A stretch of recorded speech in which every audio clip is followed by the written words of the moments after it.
쌀쌀한 날씨에도 불구하고 아침부터 챙겨서 예배 나오시느라고 수고하고 애쓰셨습니다. 우리 옆에 있는 분들에게 함께 인사하실까요? 잘 오셨습니다. 한 번 더 인사할까요? 주님의 이름으로 축복합니다. 네, 주님의 이름으로 축복합니다. 인사하신 분들에게는 주님의 축복이 왕창, 인사 안 하신 분들에게는 그냥 알아서 본인이 하시기를. 오늘 함께 나누려고 하는 말씀의 제목이 교회의 권세입니다. 지난주, 이번 주, 그리고 이제 다음 주까지 교회에 관한 말씀을 함께 나누려고 하는데, 지난주에 참된 교회란 어떤 곳인가 하는 것을 나누었어요. 참된 교회는 말씀이 선포되는 곳입니다. 그런데 그 말씀이 그리스도가 중심이 된 말씀의 선포예요. 그리고 참된 교회는 지속적인 변화가 일어나는 곳입니다. 지속적으로 변화가 있어야 돼요. 누군가 예수 그리스도를 영접하고 그리고 거기서 회개를 경험하고 또 세례를 받고 그리스도의 장성한 분량까지 자라는 일이 교회에 계속해서 일어나야 합니다. 그러기 위해서는요, 새로운 성도들이 교회에 계속 공급이 되어야 하고, 또 그뿐만 아니라 30년 되고 40년 되었으면 변화할 필요가 없겠습니까? 아니에요. 우리는 매일 주의 말씀으로 새롭게, 우리는 매일 주의 십자가 앞에 서서 하나님께서 우리를 이끄심을 경험하고, 매일 나는 날마다 죽노라, 이 고백이요, 사도 바울의 노년에 하나님 앞에 했던 고백입니다. 우리의 신앙이 무르익을수록, 우리의 신앙의 연조가 깊을수록 하나님 앞에 점점 더 우리의 부족함을 깨닫고 하나님의 영광의 도구로, 그리고 하나님의 장성한 분량만큼 살아가야 하는 것입니다. 참된 교회는 증인들이 있는 곳이에요. 예수 그리스도의 복음을 증언하고 그리고 성도의 삶으로 주님을 증언하는 곳. 그래, 증인의 능력은요, 성령 충만함으로 주어지는 것입니다. 자, 그렇다면 오늘날 교회는 과연 참된 교회로 역할을 감당할까? 여러분은 어떻게 생각하십니까? 오늘날 교회가 참된 교회로 역할을 감당한다고 생각하십니까? 오늘날 수많은 사람들이 교회를 진단합니다만 한국 교회가 성장을 멈추고 사회적인 신뢰를 잃었다, 이렇게 진단해요. 한국 사회가 교회를 염려하는 시대가 되었습니다. 그리고 어떤 교회가 성장하고 있다면 모두 그런 건 아니에요.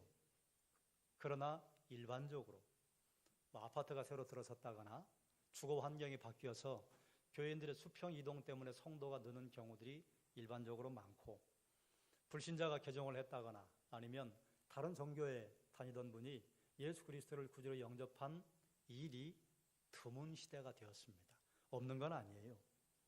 어떤 사람들은 이에 대한 진단을 어떻게 내리는가 하면, 한국 교회가 전도 활동에만 전념하고 교인의 수를 늘리는 데만 급급한 나머지 사회를 향해 봉사하고 그리고 이웃을 사랑하는 것을 등한히 했기 때문에 그렇다 평가를 합니다.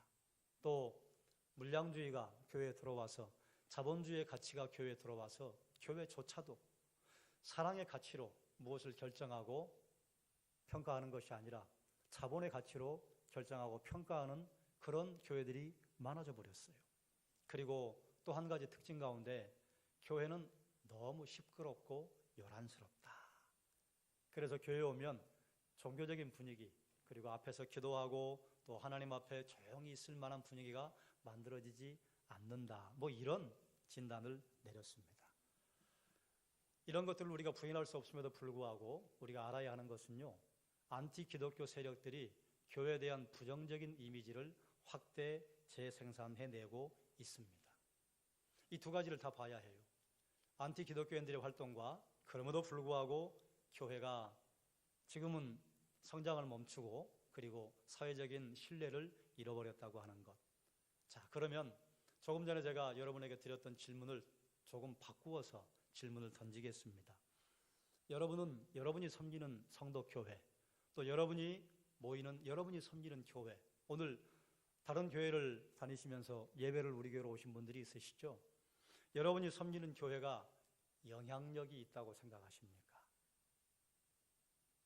여러분이 주의 몸으로 알고 함께 활동하고 있는 여러분의 교회가 여전히 천국 열쇠를 가지고 능력을 드러낸다고 생각하십니까? 여러분의 교회가 영적인 능력을 드러낸다고 생각하십니까? 한번 생각해 보자 그 말이죠. 교회가 뭡니까? 여러분이 아시는 것처럼 교회는 그리스도를 주인으로 고백한 사람들의 모임이에요. 교회가 언제 시작이 되었습니까? 물론 마태복음 16장 18절에 예수님께서 베드로의 고백을 들으시고 내가 반석 위에 교회를 세우겠다 말씀하셨는데 그 교회가 처음 시작된 것은요, 직접적으로는 예수님께서 십자가에 죽으시고 부활하시고 승천하신 후에 마가의 다락방에 120명의 제자들이 모여서 기도할 때, 그때 성령의 임재가 있고 그 이후에 드디어 초대교회가 왕성하게 활동을 시작을 했습니다. 물론 그 전에 제자들의 모임이 있었어요. 그러나 그 이전의 제자들의 모임은요, 예수님을 따라다니는 무리였고, 그리고 예수님 부활하신 다음에는 기도하는 모임이었습니다. 밖으로 나간다거나 복음을 전한다거나 이런 생각을 감히 하지 못했습니다. 그러나 오순절 이후에 성령 충만을 받은 제자들이 예루살렘을 넘어서서 복음을 전하기 시작했고 각 장소에 교회를 세우기 시작했습니다. 그 결과로 말미암아서 이방인들로 구성된 안디옥 교회가 생겨났습니다. 그리고 안디옥 교회에서는요, 바울과 바나바라고 하는 걸출한 두 인물을 뽑아서 선교사로 파송을 하게 되었습니다. 그래서 소아시아와 유럽 지역에 교회가 설립이 되고 복음을 전하는 놀라운 일이 발생이 되었는데, 바울은요 10여 년 동안 1만 킬로미터 이상을 이동을 하면서 복음을 전했습니다. 어마어마한 겁니다. 지금처럼 교통이 발달하지 않은 그 시대에 웬만한 건 주로 걸었고 먼 거리는 배 타고 이동했고, 그리고 뭐 말을 얼마나 탔겠어요? 말은 비싼 것이기 때문에 거의 대개 도보로 움직였을 겁니다. 그 거리를 1만 킬로로 환산을 한다고 하면 어마어마하게 이동하고 걸은 것입니다. 그러면 마가의 다락방 이후에 성령의 역사로 말미암아서 제자들이 복음을 담대하게 전하기 시작하고, 그리고 바울이 헌신을 해서 유럽 전역에 말씀을 전파하고, 오늘 우리 성도교회 여러분들이 앉아있는 이 시간까지 교회의 역사는 누구의 도우심 아래 진행이 되었느냐? 성령의 역사로 말미암아 교회는 지금까지 명맥을 유지하고 있는 것입니다. 아무리 교회가 사회적인 공신력을 잃고 그리고 성장이 멈추었다고 하더라도 여전히 교회는 성령의 역사로 말미암아 움직이는 것입니다. 우리가 알아야 할 게 있어요. 사람들이 내놓은 이 평균치는요, 그야말로 평균입니다. 예전에 70년대, 80년대 한참 교회가 부흥한다고 할 때도 대한민국에 있는 모든 교회가 부흥한 건 아니에요. 대다수의 교회가 부흥을 한 것이지, 어떤 교회는요 그때도 감소하고 어떤 교회는 그때도 계속해서 부흥을 경험하지 못했어요. 그럼 요즘 내놓는 평균치가요, 한국 교회가 성장을 멈추었다. 제가 조금 전에 말씀을 드렸던 것처럼 교인의 수평 이동이 많아요. 그러나 그럼에도 불구하고 여전히 하나님이 허락하시는 부흥을 경험하는 교회가 있습니다. 그것은요, 교회뿐만이 아니라 성도도 마찬가지예요. 성도의 개인의 일상에 부흥이 있는가 아니면 침체가 되었는가? 이 시대 그리스도인들이 이렇습니다. 그래서 그것이 모든 그리스도인들에게 해당되는 것은 아니다, 그 말입니다. 바울이 유럽의 첫 사역지 빌립보에 도착을 한 다음에 기도할 장소를 찾기 위해서 강가로 나갔습니다. 기도할 장소를 찾으면 어디로 가야 돼요? 회당으로 가든지 사람들이 모인 장소로 가야 하는데, 빌립보에 회당이 있긴 했습니다만 아직은 바울의 사역에 긍정적인지 부정적인지 모르고 그동안 회당에서 만난 유대인들은 결코 바울의 사역에 긍정적이지 않았습니다. 회당에 함부로 갈 수 없어요. 왜 강가로 갔는가? 그동안 우리 교회에서는 몇 차례 말씀드렸습니다만 고대 성경 시대에 사람들이 얻을 수 있는 물이 두 가지가 있었다 말씀드렸죠. 하나는 사람이 수고해야 얻는 물이에요. 또 하나는 사람이 수고를 통하지 않고 하나님께서 주시는 물이에요. 사람의 수고를 통해서 얻을 수 있는 물의 대표적인 것이 우물입니다. 그래서 우물이 나오면요, 고난을 말하는 거예요. 소설을 읽거나 문학 작품을 읽으면 복선이라는 게 있잖아요. 그리고 상징이라는 게 있잖아요. 심볼이 나타납니다. 그 심볼을 작가가 거기에 집어넣는 건요, 그냥 실수로 집어넣는 게 아니에요. 성경을 기록한 성경 저자들이 우물을 드러내는 것은요, 고난과 고통을 상징합니다. 왜냐하니까 예전에 우물을 판다고 하는 건 그건 뭐 국가 사업이에요. 요즘처럼 뭐 구멍 뚫는 기계가 있었던 게 아니고 일일이 사람의 손으로 한 땀 한 땀 퍼 내려가야 하는데, 그렇게 퍼 내려가도 파 내려가도 우물을 만나는가? 아니에요. 물이 없네? 그럼 또 파야 돼요. 이렇게 해서 하나 얻는 게 우물이라. 우물은 고난을 상징합니다. 하나님의 은혜로 말미암아 주어지는 물의 대표적인 것은요, 이슬과 비, 강물, 샘물이었습니다. 그래서 강가로 모인다, 그건 어떤 의미가 있는가 하면 하나님의 은혜가 흐르는 곳으로 간다, 그런 의미가 있어요. 그래서 바울이요, 강가로 간 것입니다. 그럼 바울만 강가로 갔는가? 아니에요. 이스라엘 백성들도 강가에 하나님의 은혜가 흐르는 곳으로 알고 갔다, 그 말입니다. 그래서 이스라엘 백성들이 바벨론 포로로 끌려갔을 때 탄식하며 노래할 때 어디에 모였는 줄 여러분 기억하시죠? 그발 강가에 모여요. 집도 있고 모일 장소인데 왜 강가로 갔겠어요? 강가에 하나님의 은혜가 흐른다고 그들은 이해를 했기 때문에 그렇습니다. 강가로 갔어요. 하나님의 은혜가 있는 강가로 가서 모여있는 여인들에게 말하기 시작했다, 성경이 선포합니다. 무엇 말했을까요? 바울의 자랑은요, 오직 예수 그리스도의 십자가, 예수 그리스도의 부활뿐이었습니다. 그러면요, 바울은 어떤 자리, 어떤 상황, 어느 시간에 무엇을 이야기해도 하나님의 사랑, 예수 그리스도의 십자가, 그리고 예수 그리스도의 부활이 얘기가 되었을 거예요. 예수의 죽으심과 부활을 전했을 것입니다. 자, 여기서 교회가 가진 권세 첫 번째입니다. 한번 따라 할까요? 말씀을 선포하고 가르치는 권세. 이것이 교회의 권세입니다. 교회는요, 복음을 선포하고 가르치는 권세가 있습니다. 이 복음의 주제는 뭐예요? 예수 그리스도예요. 교회만이 예수 그리스도가 주제가 된 복음을 선포하고 가르칠 수 있는 권세가 있는 것입니다. 여러분, 어떤 사람이 변화하는데요, 변화를 시킬 수 있는 강력한 동인이 뭔지 아십니까? 말씀이에요. 말씀 앞에 서야 바뀌어요. 자, 여러분 한번 생각해 보세요. 여러분이 조금 바뀐 게 있다면요, 그건 말씀 앞에 여러분이 은혜를 받았을 때예요.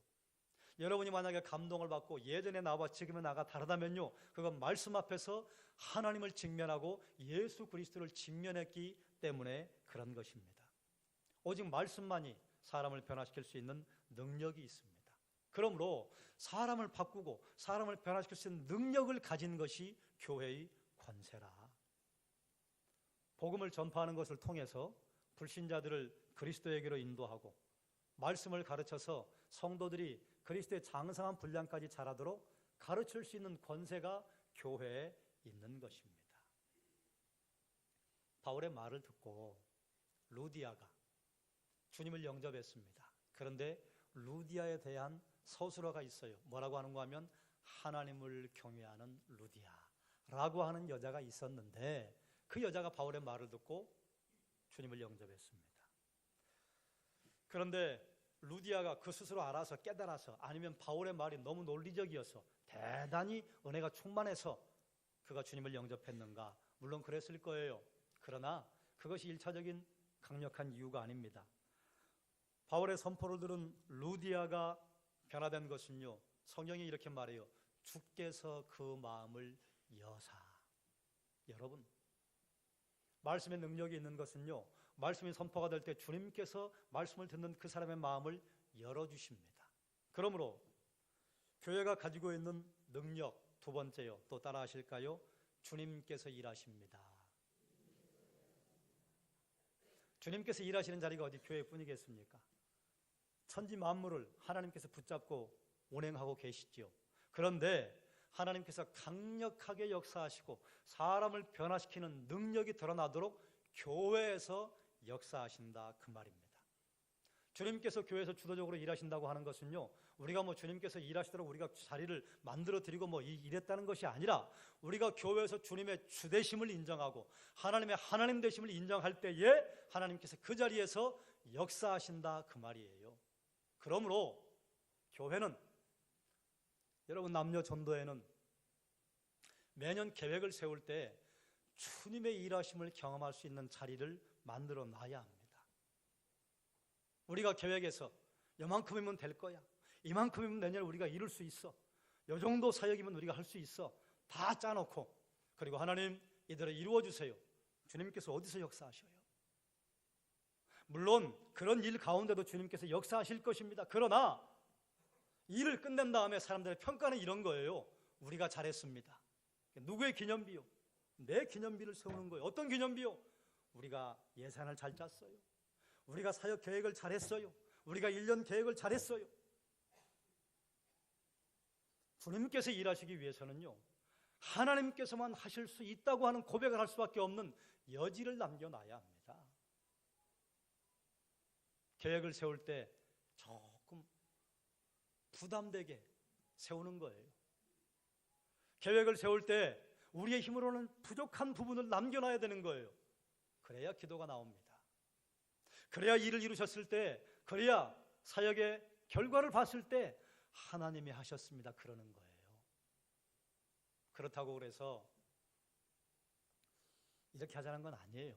전에 가끔 말씀드렸는데 우리 교회가 어린이들까지 합하면 한 500여 명 출석을 합니다.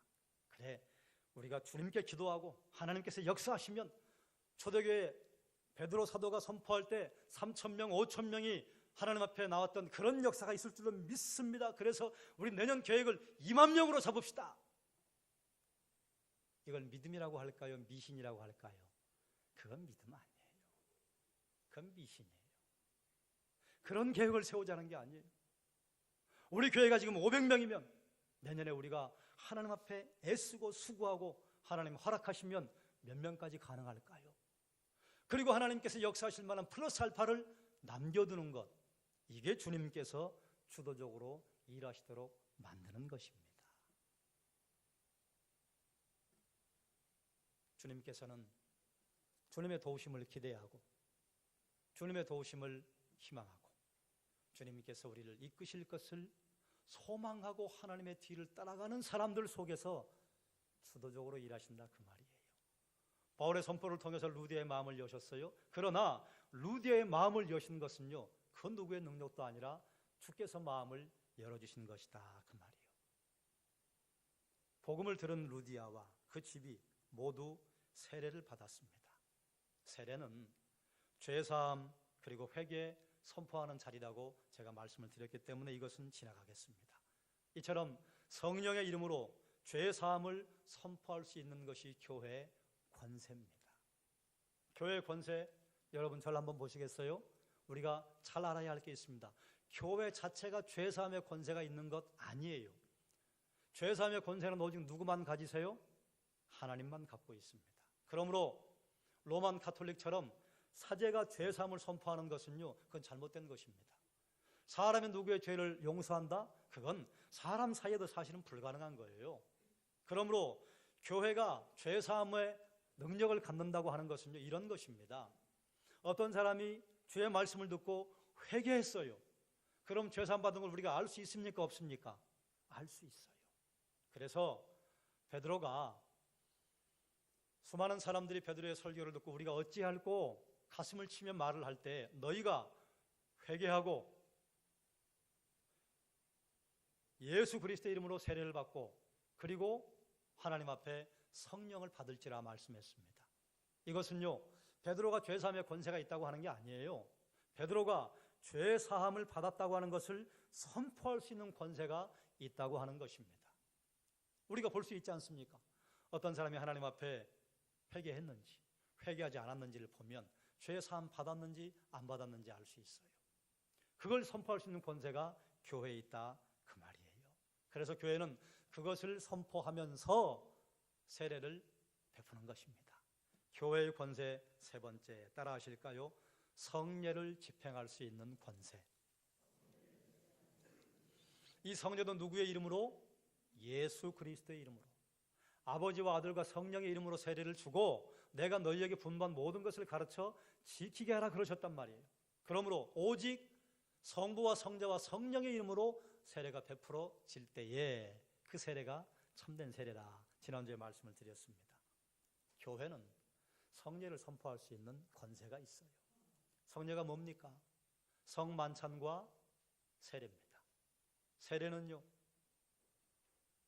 회개한 사람, 예수 그리스도를 주님으로 고백한 사람에게 죄사함의 능력이 있습니다. 죄사함 받았습니다라고 말씀에 근거해서 선포할 수 있는 권세가 있다, 그 말이에요. 우리가 성만찬을 실시하는 것은요, 우리 주님을 기념하고 우리가 주님 앞에 무릎을 꿇고 우리가 하나로 모여서 만찬을 실시하는 것 아니에요? 그래서 이처럼 성례가 집행이 되는 권세가 교회에 있다, 그 말입니다.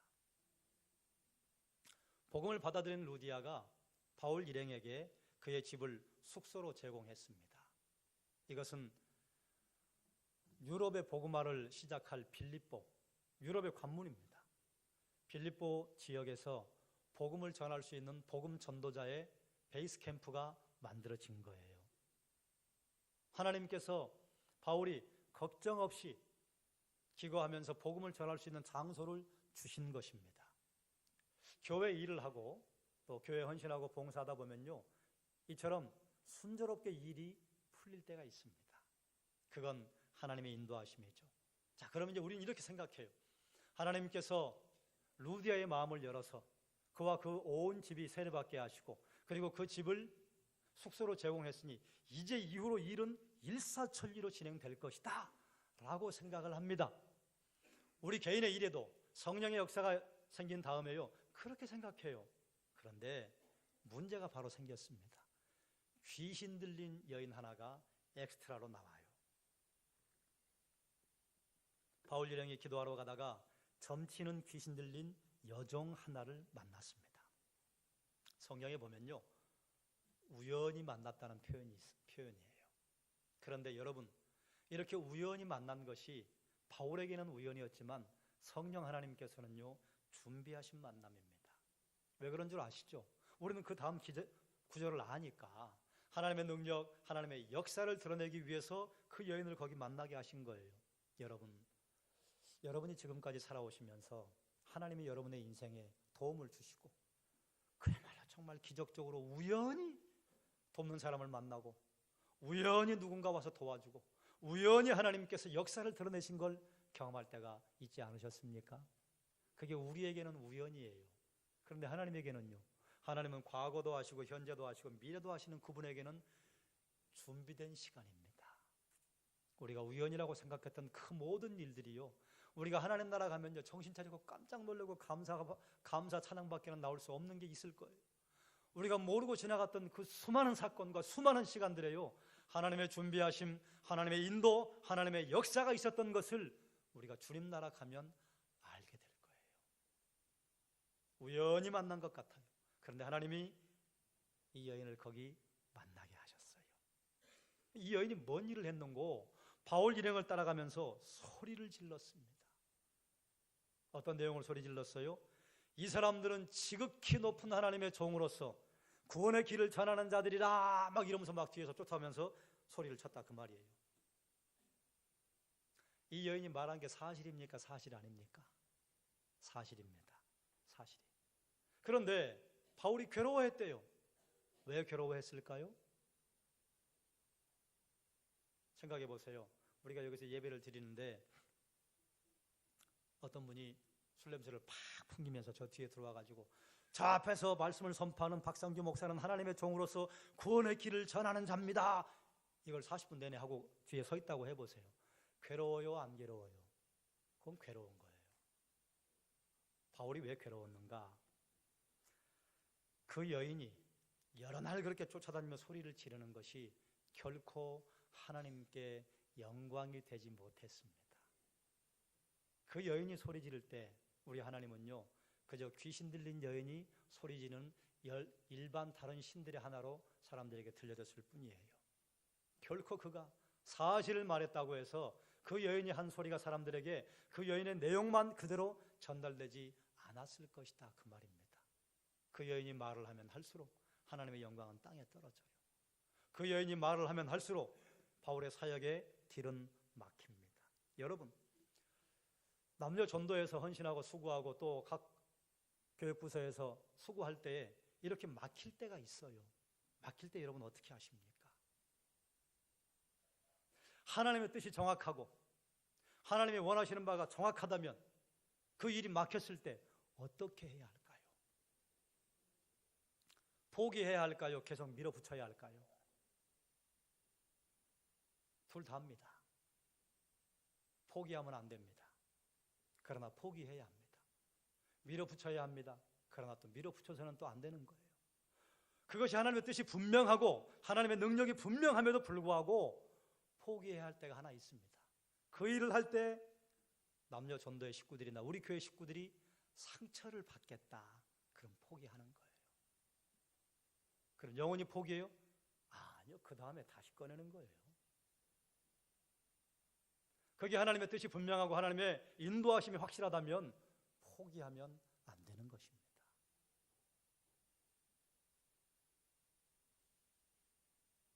아무리 하나님의 일이고 하나님의 능력임에도 불구하고 공동체 식구들이 상처받고 다치겠다. 그러면 포기하는 거예요. 바울의 사역이 막혀버렸습니다. 이 여인이 얼마나 소리를 지르는지 귀신 들린 여자가. 그래서 바울이 괴로웠어요. 우리는 또 이렇게 생각해요. 이럴 때 하나님께서 직접 혼을 내시면 얼마나 좋을까? 뭐 그 여인이 벙어리가 되게 한다거나 아니면 눈이 멀게 한다거나 이러면 하나님의 능력이 드러나지 않겠어요? 자, 하나님이 이렇게 일하십니까? 일하지 않으십니까? 이렇게 일하시는 법은 거의 없습니다. 생각해 보세요. 만약에 하나님께서 이렇게 복음 사역자들을 방해하는 그 여인의 뭐 입을 막아버린다거나 아니면 뭐 문둥병이 막 드러나게 한다거나 그러면 사람들은 하나님을 무서운 분으로만 알게 될 거예요. 하나님의 사랑을 알지 못하게 될 겁니다. 그리고 하나님께서는요, 하나님의 복음과 구원에 관하여 역사를 드러내실 때는요, 반드시 하나님의 종들을 통해서 하시기로 결정하셨어요. 하나님의 능력을 드러내시는데 반드시 예수 그리스도를 통해서 하시고 예수 그리스도의 복음의 능력을 전하실 때요, 반드시 하나님의 일꾼을 통해서 하셨습니다. 하나님의 능력은 드러났어요. 드러났는데 언제 드러내셨느냐? 바울의 선포를 통해서 내가 예수 그리스도의 이름으로 너에게 명하노니 그에게서 나오라. 이 말을 하자마자 즉시 귀신이 나오니라. 할렐루야. 여러분, 그래서 교회의 권세 네 번째 따라하십시다. 영적 전쟁을 수행할 권세. 지금 이 시대에 뭐 초대교회처럼 아니면 선교지에서 일어나는 것처럼 귀신 들림 또 축사 이런 능력은 별로 없습니다. 귀신 들림은요, 환경과 상당히 함께 갑니다. 더럽고 그리고 범죄한 자리에 귀신 들림이 있고요, 깨끗하고 소재가 되고 그런 자리에 귀신 들림은요 그리 흔하게 일어나지 않습니다. 그래서 선교 현지에서 선교사님들은 막 복음을 전파하는 그 자리에 귀신 들림의 역사가 많아요. 그리고 하나님께서 사랑하는 종들의 선포를 통해서 능력을 드러내 보여주십니다. 요즘이요, 귀신 들림이 어디 있습니까? 그러나 요즘도 귀신 들림이 있어요. 요즘도 귀신을 쫓아내는 역사가 있다 그 말입니다. 그런데 이것을 누구를 통해 하시느냐? 하나님의 일꾼들을 통해서 하신다 그 말이에요. 이때 하나님은 영광 받으십니다. 하나님만 영광 받으시는 것이 아니라 그때 하나님의 선포를 믿음으로 담대하게 외쳤던 하나님의 일꾼에게요, 하나님께서는 능력과 영광을 함께 허락하시는 거예요. 제가 지금 말씀드렸던 교회의 권세가 네 가지예요. 그런데 이거 모르는 분이 있을까요?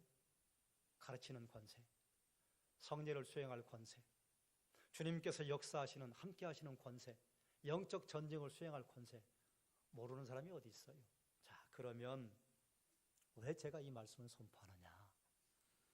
이거는 이제 복음에 관한 예화를 할 때 종종 하는 예화인데 여기에 맞는 것 같아요. 어떤 사람이 크루즈 여행을 하려고 돈은 없는데 돈을 모았어요. 돈을 모아서 드디어 여행하는 동안 먹을 음식, 간식거리를 배낭에 가득 준비하고 가장 저렴한 표를 구입했습니다. 돈이 없으니까.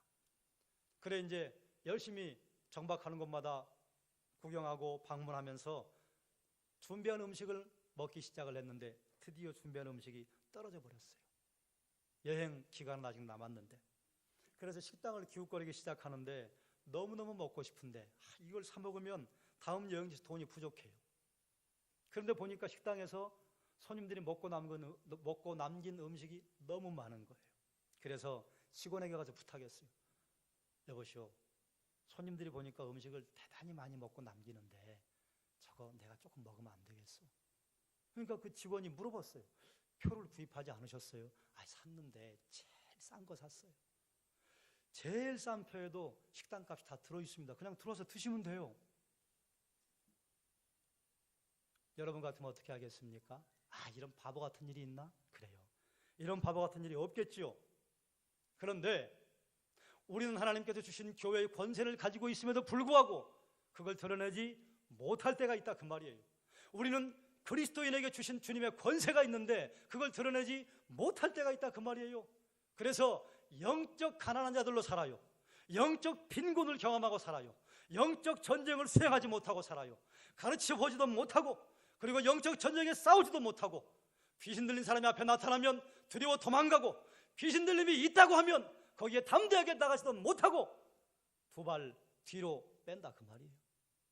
여러분 어떻습니까? 가르치는 권세와 성례를 수행할 권세와 주의 주되심을 인정하고 싸우면 주님께서 주도적으로 역사하시는 역사와 영적 전쟁을 수행할 수 있는 권세가 있다 그 말이에요. 우리가 말씀 도보면 그런 권세가 있고 우리가 기도를 더하면 그런 권세가 있는 것이 아니라 예수 믿는 사람들에게는 그런 권세가 동일하게 있다 그 말입니다. 그래서 저는 여러분에게 묻습니다. 그런 권세를 드러내며 사십니까? 크루즈 여행을 하는데 자기가 식당에 들어가서 공짜로 먹을 수 있는 능력이, 그런 금액을 이미 지불한 것을 모르고 배를 골고 그 직원에게 가난한 자처럼 부탁했던 그런 영적 빈곤이 우리에게 있다 그 말이에요. 하나님께서 교회에게 주신 교회 권세를 알지 못하면 영적 빈곤을 겪습니다. 알아도 그걸 사용하지 않는다면 역시 영적 빈곤을 겪을 것입니다. 사도 바울이 복음을 전하는 선교 현장에서 막 귀신을 내쫓고 그리고 능력이 드러나니까 그걸 본땄던 제사장의 자녀들이 있잖아요. 예수님의 이름으로 선포하니까 막 귀신들이 쫓겨나니까 자기들도 흉내냈어요. 그래서 귀신 들린 자를 쫓아가서 예수 그리스도 이름으로 명하노니 나와라 그랬더니 귀신 들린 자가 뭐라고 그래요? 내가 예수도 알고 바울도 아는데 너 뭐냐? 그랬다 그 말이에요. 아무나 예수 그리스도 이름으로 선포한다고 귀신들이 쫓겨나는 게 아닙니다. 하나님의 하나님 되심을 인정하는 사람, 하나님의 하나님 되심을 인정하는 사람은요, 그 삶에서 하나님의 영광과 하나님의 능력을 드러낼 나시린으로 살아가는 사람이에요. 능력이 입에만 있다고 드러나는 게 아닙니다. 그 온몸과 그 삶을 통해서 주의 주되심을 인정할 때 능력이 드러나는 것입니다. 그러면 우리는 이제 고민해 봐야 돼요. 교회의 권세를, 그리스도인의 권세를 어떻게 드러낼 것인가? 주님이 가르쳐 주신 기도예요. 맨 처음 이렇게 시작합니다. 하늘에 계신 우리 아버지여, 이름이 거룩히 여김을 받으시오며.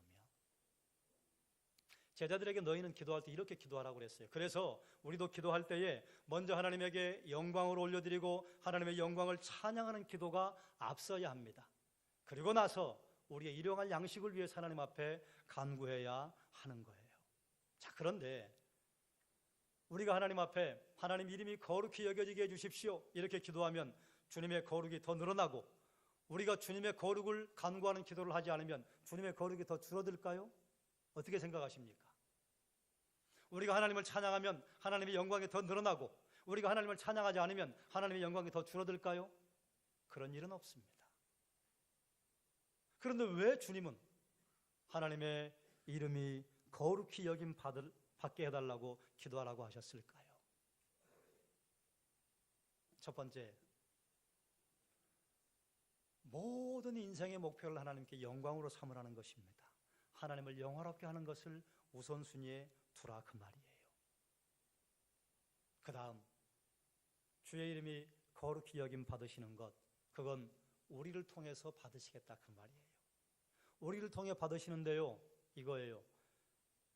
귀신 들린 점치는 여자가 아무리 하나님의 영광을 드러내는 소리를 외쳐도 그건 귀신 들린 여인의 소리예요. 자, 여러분, 그래서 저는 여러분에게 죄송스럽게도 도전하려고 합니다.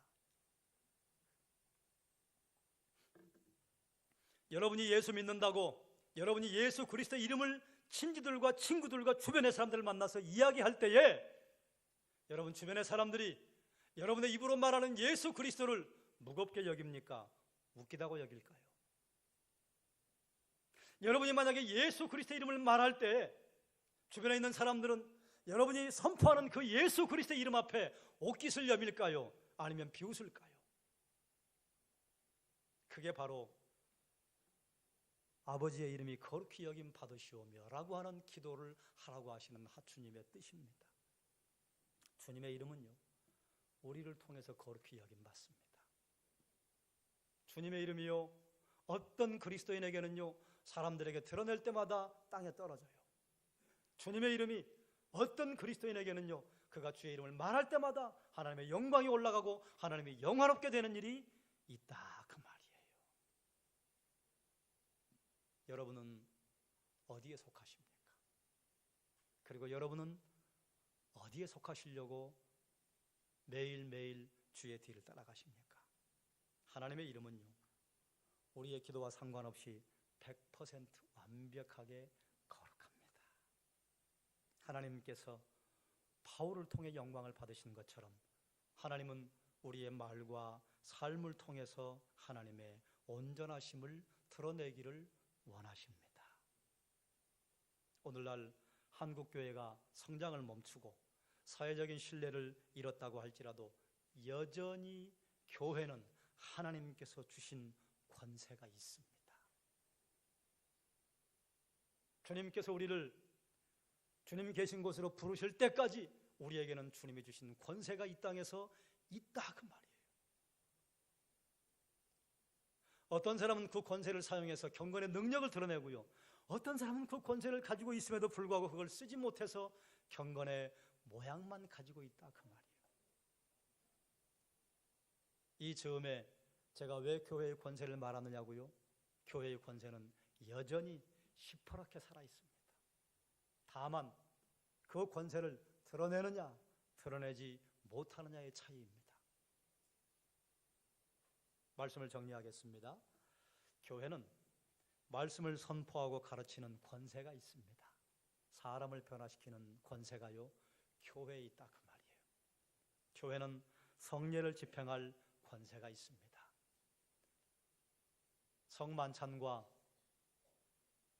주님의 세례를 선포할 때 어떤 사람이 진심으로 하나님 앞에 죄를 회개하고 예수 그리스도를 주인으로 고백하면 죄사함 받았습니다 라고 선포할 수 있는 권세가 있다, 그 말이에요. 교회는 영적 전쟁을 수행할 권세가 있습니다. 그 어떤 악한 영들이 우리를 공격해와도요, 우리가 그리스도의 이름을 의지하고 선다면 그 어떤 영적 전쟁도 승리할 수 있습니다. 다만 조건이 있습니다. 우리 대장 되신 예수 그리스도를 앞세울 때, 오직 주님을 앞세울 때 승리할 수 있습니다. 교회, 우리가 주의 주되심을 인정할 때요, 성령께서 인도하심이 있을 것입니다. 그건 교회만 있는 권세입니다. 이건 대단한 권세예요. 그러므로 여러분, 교회의 권세를 바로 알고 영적으로 가난한 자가 되지 마시고 영적 부자로 담대하게 살아가시기를 주님의 이름으로 축원합니다. 축원합니다. 기도하겠습니다. 하나님, 교회는 주님께서 주인 되시고 머리 되셔서 성령께서 역사하시는 능력이 있습니다. 그런데 어떤 교회는 이 능력을 드러내고 어떤 교회는 능력을 드러내지 못합니다. 어떤 성도는 능력을 드러내어 경건의 능력자로 살아가고, 어떤 성도는 능력을 사장시키고 애써 부인하고 외면하면서 경건의 모양만 가지고 능력 없는 삶을 살아갈 때가 있습니다. 하나님께서 사랑하는 종들에게 주신 하나님의 능력, 우리 성도께 주신 하나님의 거룩한 능력을 깨달아라. 하나님의 영광의 도구로 쓰임받으며 하나님이 주신 거룩한 삶을 살아가며 이 시대와 민족 앞에 하나님의 능력과 하나님의 역사와 거룩하심을 드러내는 영적 나시린으로 살아가게 하여 주시옵소서. 예수님의 이름으로 기도드리옵나이다. 아멘.